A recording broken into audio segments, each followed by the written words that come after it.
name's Hetal Popat. I've been working in open banking now for 4 years. I started with the UK regulatory work as HSBC's lead, facing into the CMA and PSD2 work. We've now taken that platform we built and the team who built it into a global space, and so I now lead the team who look after the markets that are steadily joining UK and Europe. So we're now live with open banking of various sorts in 19 markets across the HSBC footprint, and we've got at least another 5 to 6 we can see coming in the short term. And our focus is increasingly moving from regulation and building the platform to commercializing and competing. And I think it's a really exciting time to be here.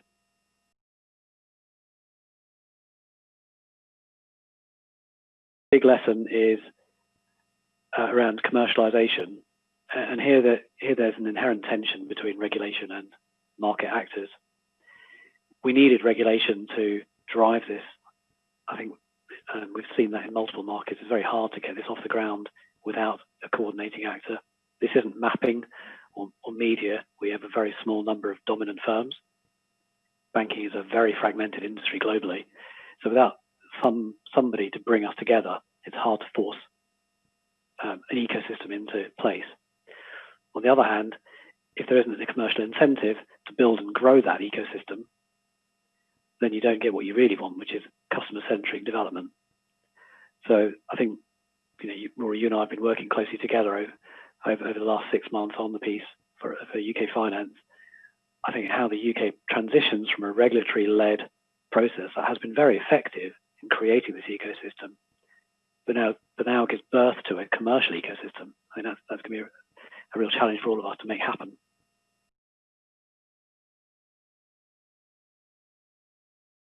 I think you have to separate payments and data to some extent.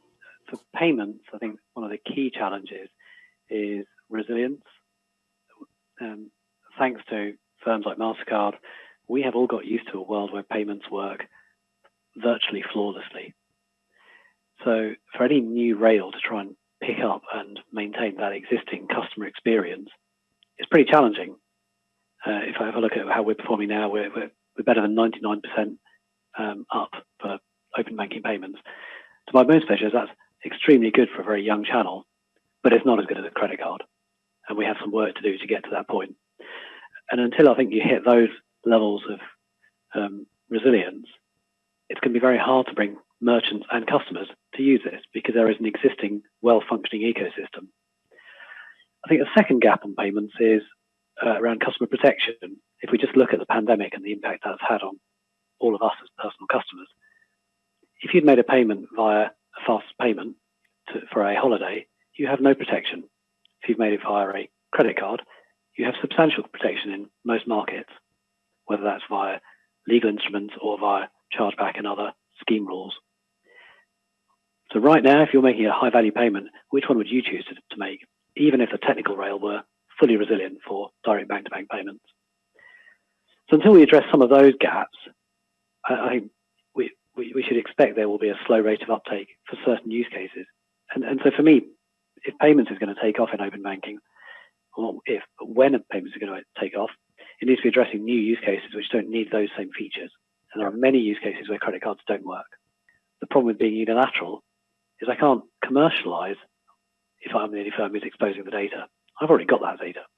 So to make this work, you have to have significant market share making that data point available. And that's the chicken and egg problem. So we do need a coordinating actor in the ecosystem which encourages and helps firms bring these things through so that they can create benefit for themselves, i.e. their customers, because that's the only way we benefit, and also for other actors who are seeking to serve our customers. And that takes time, and it also takes, I think, the right institutional framework to bring that together.